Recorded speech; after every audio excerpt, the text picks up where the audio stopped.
from all around that try and see you get your crown. YOLO, composing gloves here, and today we are going to be taking a peek at root position part writing, roots fourth and a fifth apart. So let's say we want to write in root position.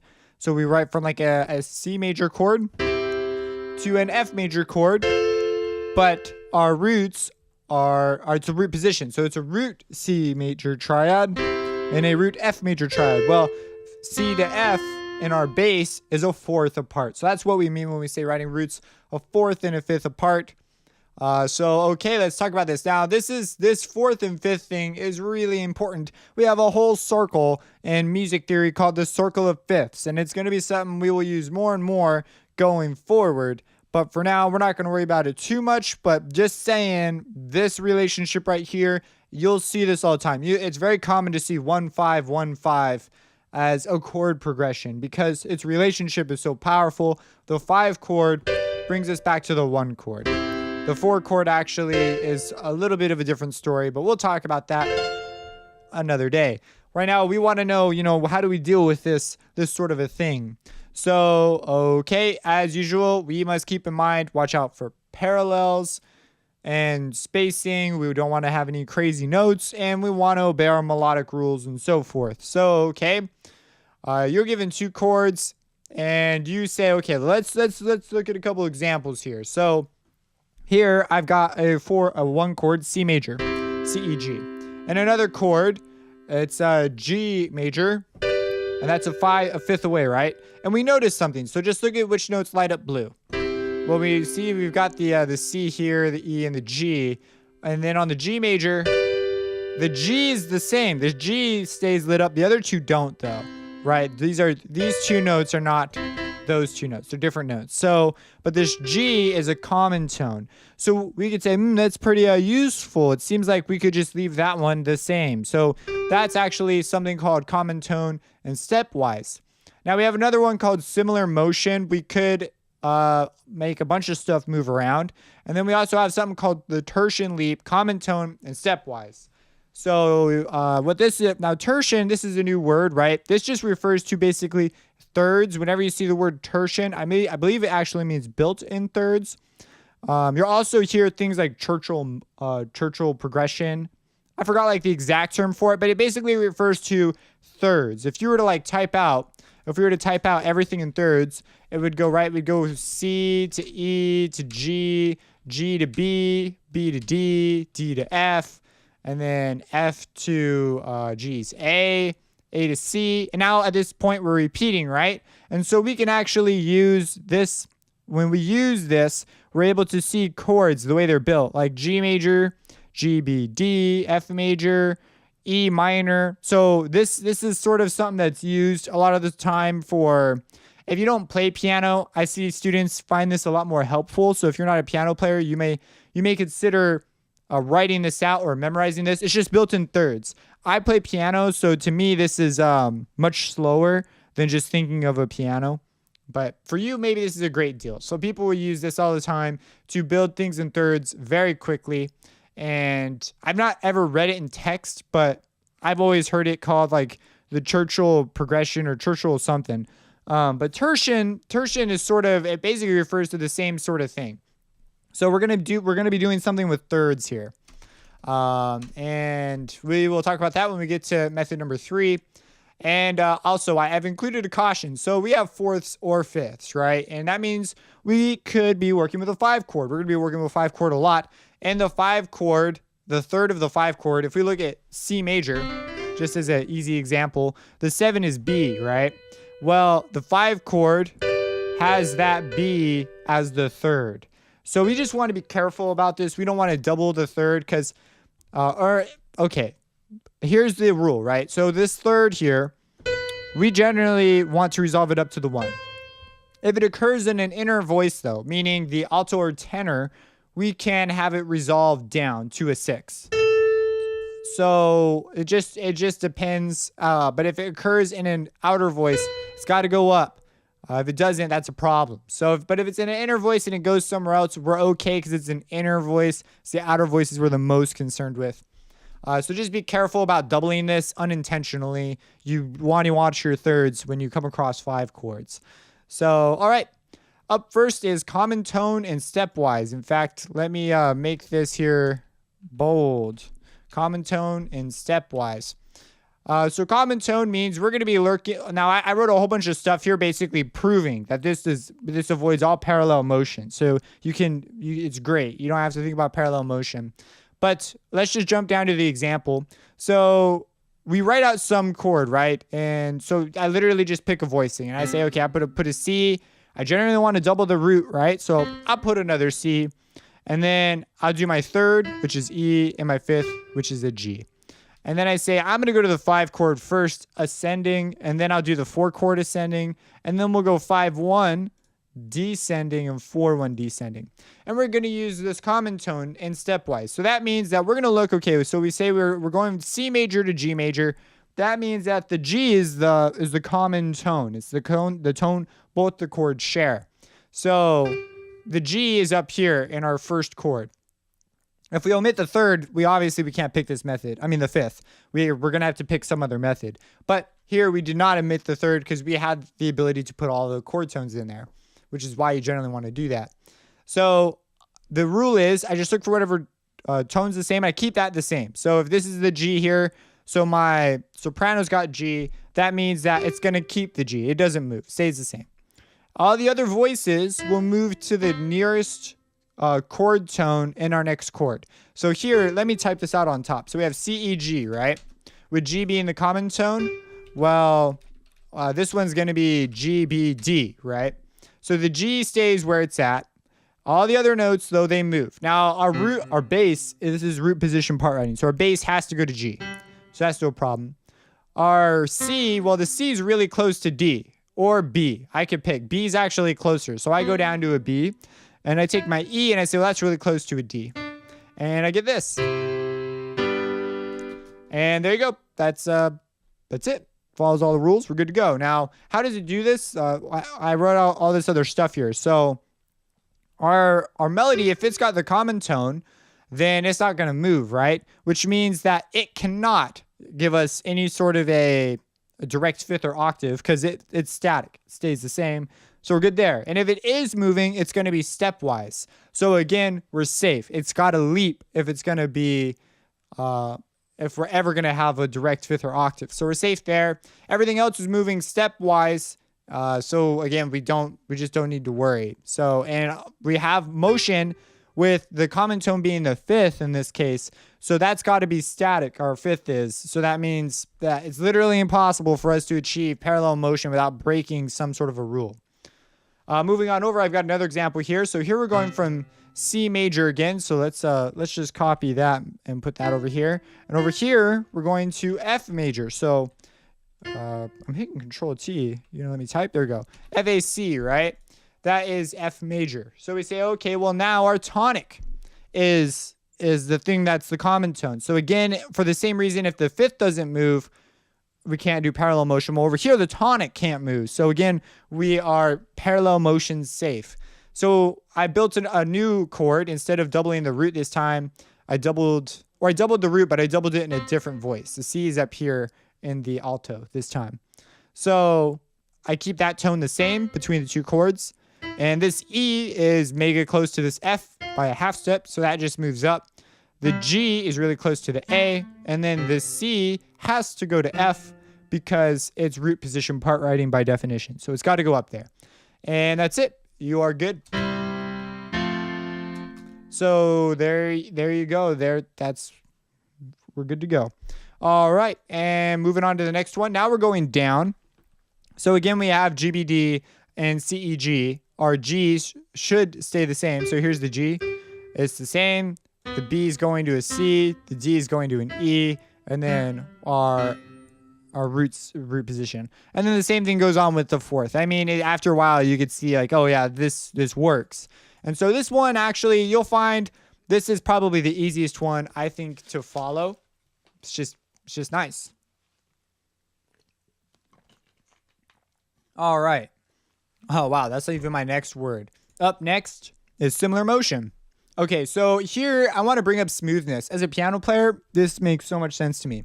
And let me show you why. So smoothness is how much your voices are moving, right? If a lot of your voices are moving and if some of them are making leaps, it's not very smooth. There's a lot of motion. Now on the piano, this is especially noticeable because if I'm playing a chord, right? So here I am playing a C major chord. Let's say I want to get to A major. Well, I can move this hand around to provide the bass of A major. I could just move it up to an A, right? But this hand, I could jump all the way down here. But the thing is, my entire hand has to leap if I want to do that. An alternative is I know that I'm looking for C, E, G. I could just move this G up one. So now I'm going with this, and I only have to move one finger. And bang, I'm playing an A minor. So I could go. There's quite a bit of latency, so it's a little hard to play. But as you can see, one finger movement versus an entire hand. So that is a big deal. So just so you know, smoothness is something to take into consideration also for performance reasons. Generally, the smoother, the better. Not always though. There's very different aesthetics. There's reasons to use other things that, are not as smooth. So this is a voice leading option that is not as smooth, but it still is a method that works pretty well. So something about whenever we leap, we are going to want to avoid leaps that are bigger than thirds, because if we have a leap bigger than a third, we're going to have problems with parallel motion, especially direct octaves. So you don't really want leaps bigger than a third. With the exception of the tertian third method, which we'll be talking about. And then again, keep an eye out for that leading tone. It sneaks up on people. Don't watch out. If you have a 5 chord, look out for that guy. I mean, he's a sneaky one. So, okay, so let's look over here. And so we say, okay, well, we're going to move all our voices, we've decided, and we're going to ignore the fact that we have a common tone. So here's a 1 chord, C, E, G, and let's go ahead, let's just get in the habit of just making a little list of whatever we have, right? And this one's going to be a 5 chord, so that's G, B, D. Eventually, this is a complete waste of time, and you'll just do this in your head. But for now, it's not that bad. It reinforces our chord building. So, okay, this is what we have here. So I wrote out my voicing. I said, you know what? Let's have an open voicing. It sounds like a good thing to do. And then, okay, I look at this and I say, well, I know my 1 has to go to 5. So I'll put that in. I put a 1, 5. So that's got to be a G. So this has got to be a C. That's got to be a G. Then I think, well, okay, I've got this G. The closest thing to this G, if I went down, it'd be E, but then I'd have crossed voices, right? Because it'd be below my G. So I'm going to go up to a B, and it works out great. So that's my decision, right? A lot of people actually consider, it's usually better too, to consider your bass and your soprano line before you consider your inner voices, because you can get away with things in your inner voices, like resolving the leading tone down, that you're not allowed to do in outer voices. So let's look at our outer voice. We say, all right, well, if this voice leaps a third, I've got to be careful because we could end up with octaves or fifths or whatnot, right? So I look at this, I say, well, this is a C, and a D is really close. So I'm going to move stepwise up to a D to avoid any problems. So there we go. We're good there. And then I say, all right, this E can go to a G, and I like G, B, G, D. So I've got all my chord members here, and we are good to go. So that's pretty much the thing. So we just say, okay, here's where it goes. And then you just look for the nearest chord tones and have them all leap. Notice that they all leap in the same direction. So they all leap up. And there are cases where I've never actually memorized it. They list them in most textbooks, list them like, oh, if this is going up, all your voices are going to leap up. Or if it's going down, all your voices are, or if it's going down, they leap.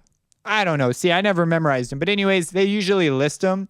I've found that it's usually pretty obvious what direction your stuff's going to have to go, because when you try leaping the other way, it's not going to work. So in this case, they all leaped up. And so we say, oh, a fifth movement of up will cause their voices to leap up. Same with fourth. And look, going down, they leap down. So they list them sort of as extra information that you could know. Maybe you have an instructor that wants you to know that stuff. But I mean, if you really have to, you could quickly write out an example to double check. So, all right, let's go over our next example. This time we're going to a 4. Oh, let's also say, let's look here. So we know G, B. We want to be careful where this B is at, right? So we say, okay, So here's our B. And it's not a threat right now because we're actually going to the 5 chord. So after this 5 chord, we want to be careful. But we notice our B is in our tenor. That's a really good place to be because we don't have to worry about it being resolved upwards because it's in an inner voice. So just a side note, we're going to talk about that over here. So, okay, here we have another chord, C, E, G, and we're going to F, A, C. And notice here that we're going from open structure chords to closed voicing. So open, close. And so that's a useful trick for this one. So we say, okay, well, here I have my voicing. I'm going to move. Obviously, if I'm going to the 5, it's got to be an F major chord. So that's a F, A, C. And this is C, E, G again. And so I say, well, in this case, I kept it the same. So this isn't technically really an example of these two moves stepwise.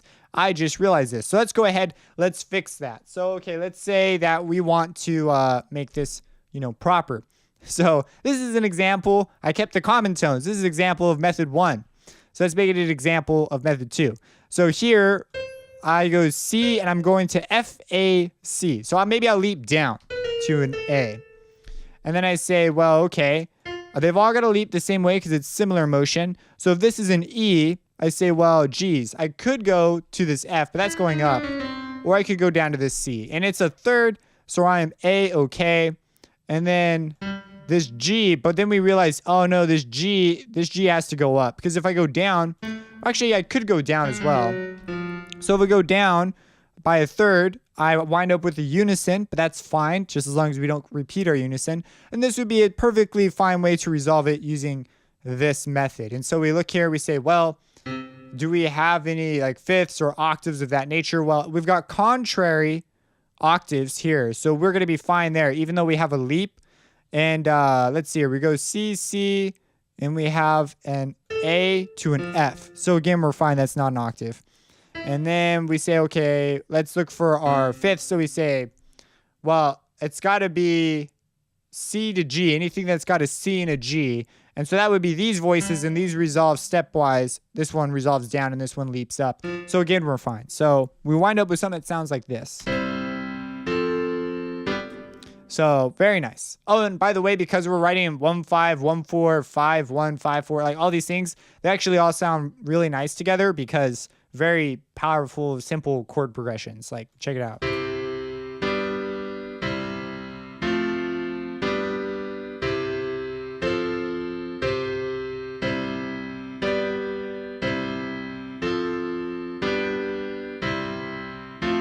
So as you can see, I think it's kind of humorous. But anyways, as you can see, I'm not perfect. So if I say use a certain method, I accidentally might use another one just because I saw that one first. So, keep me in check, right? So, okay, let's go over here. Let's go to the next one. Now here we're all jumping by similar motion downwards. And we're going from a 5 to 1. So this is the opposite of this one. And we say, okay, all I want to point out here is, I mean, you can do all the same checking. I feel like this is a pretty fine example of it, and this was fine too. So we say, okay, 7 resolving down, but it's okay. So here we have our 7, and it's going down instead of up. And we go, oh my gosh. But then we say, oh, well, it's a tenor. It's a middle voice. It's an inner voice, so it's okay. And those poor tenors probably have some weird messed up melody problems from seeing all these 7s resolving downward. But the reason why we can't go up, because you might be going, why not go up? Well, it's similar motion, so everything's got to go down. So that's why. And then over here, I put a note here for us. We must go up here for the resolution, because if we go down, we end up using common tone and stepwise. Oh, so it's the same reason. The one I caught over here, same one here. So we've got to go up, because if we don't, we're going to end up using method number 1. Just like over here, I tried going with these voices going up, and it didn't work out because I'll end up using a different method. So over here, same reasoning, and this time we're going up. You can go ahead and look at this. This is just another example. So let's go ahead. Let's move on to the third one. And this is a longer video than I thought, but I kind of knew we were in for the long haul here. So we say, okay, finally we have the third method. And this one I feel like is more important because these are fourths and fifths. You're going to be using these a ton. So we say, finally we have the tertian leap, common tone, and stepwise. This is the least smooth method. But it's noted for going from open to closed voicings. And the tertian leap, the reason it's called tertian leap is because whatever note has the third. So let's say your first chord here. So we have C, E, G. Now I used this voicing. You could pick whatever voicing you want as long as it follows the spacing rules. Whatever voice has the third. So in this case, the E is in the alto. This voice is going to leap to provide the third and the next voice. So we go, so if this is the E here, and we're going to the 5 chord because it's a fifth away. So, because we're writing by fourths or fifths, right? So we say, okay, well, the third in this one is B. And so this voice must leap to provide the third in this voice. So it must leap down to the B. Because if it leaped up to the B, that's a huge leap. You always do you're going to do a smaller leap. It'll end up being a, what is that, fourth? So there you have it, B to E. Yeah, it's a fourth. So, okay.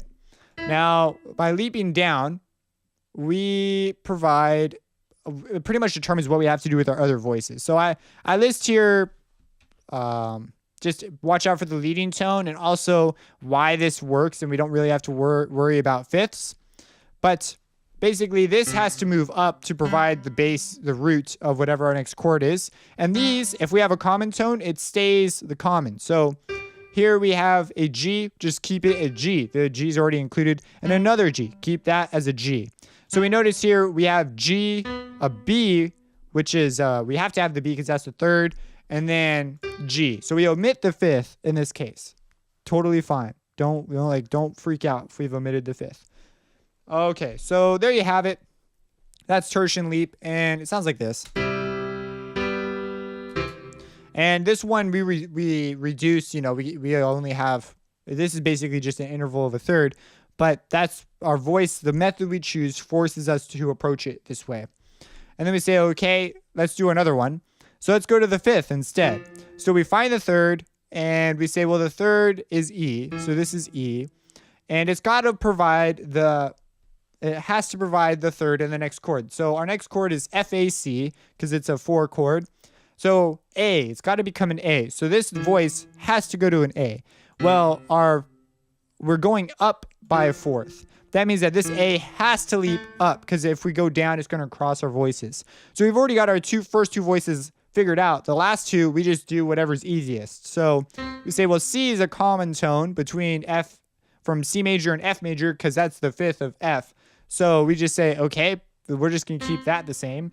And then we say, and G, that can just resolve down to an F. Easy peasy, lemon squeezy, right? So we play this.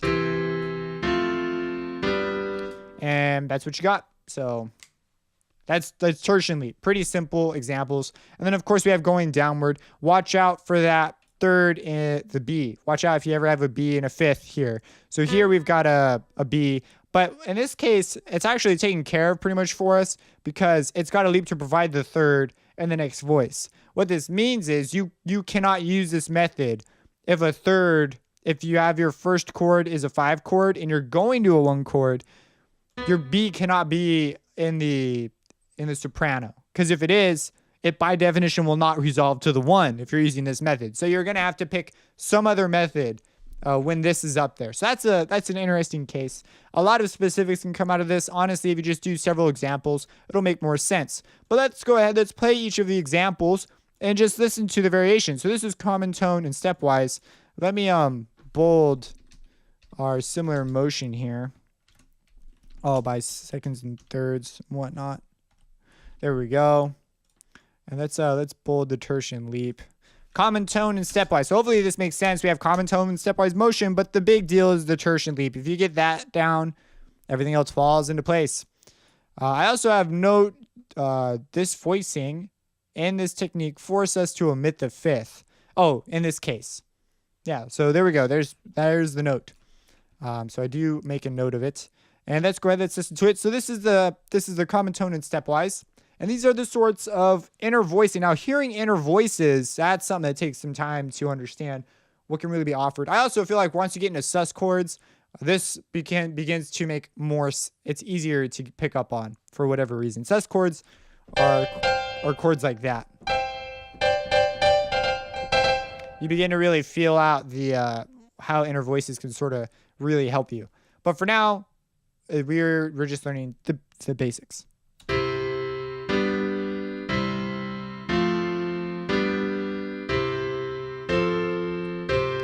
So here also, we don't have anything that has to go to unison. So it all sounds pretty full moving forward. Here is similar motion by seconds or thirds.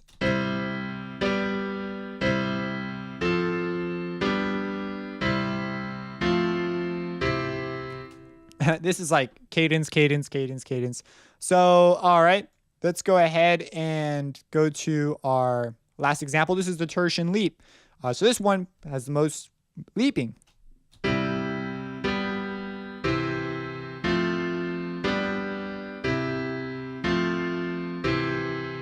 But you see, they all sound pretty nice. They sound very similar.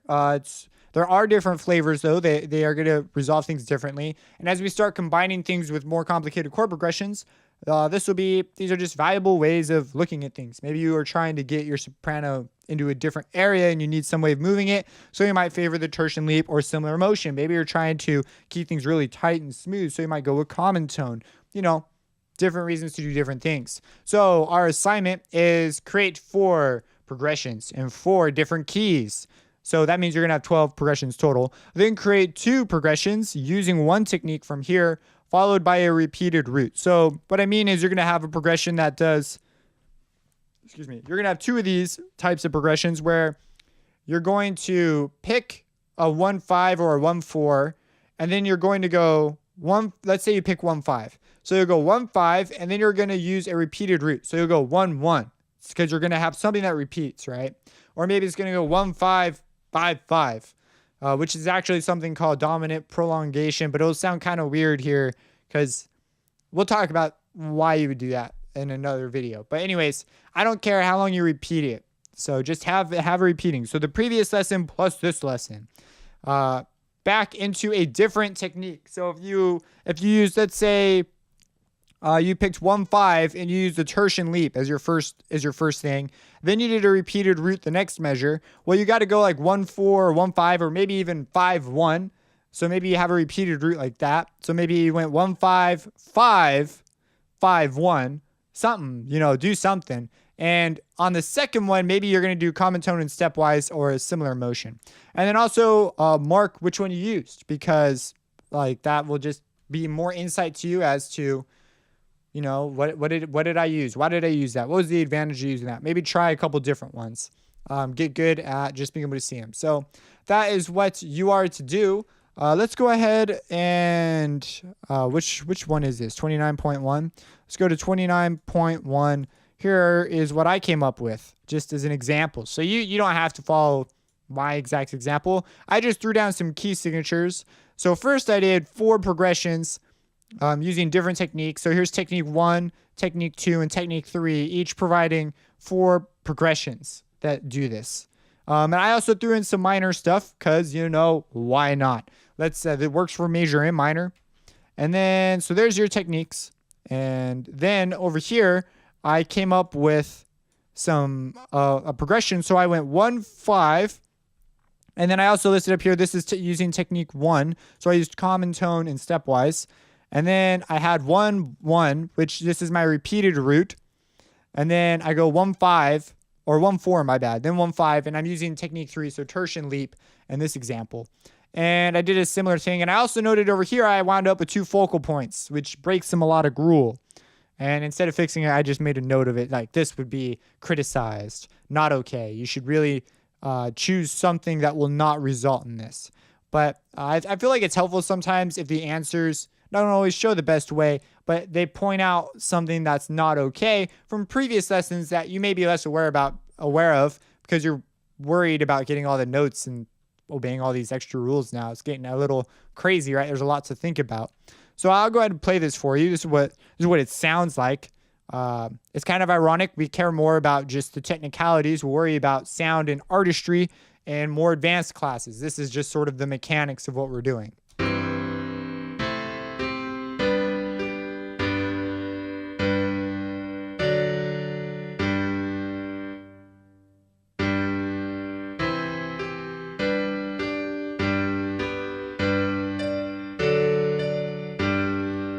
So again, we generally don't want to get smaller than the beat. So quarter note should be your shortest note for now.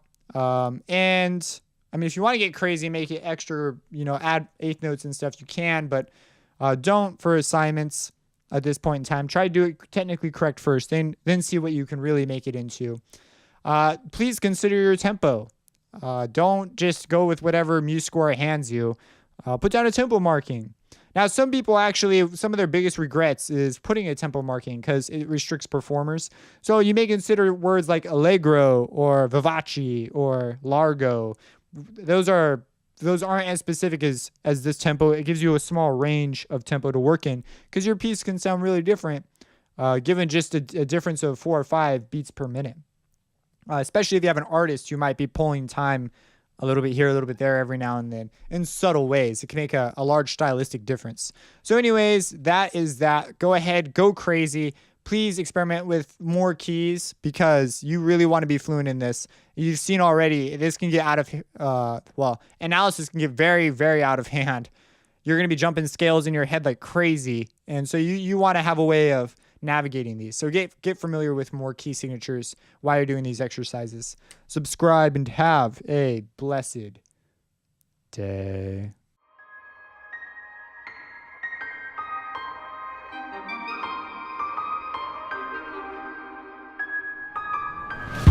Yeah.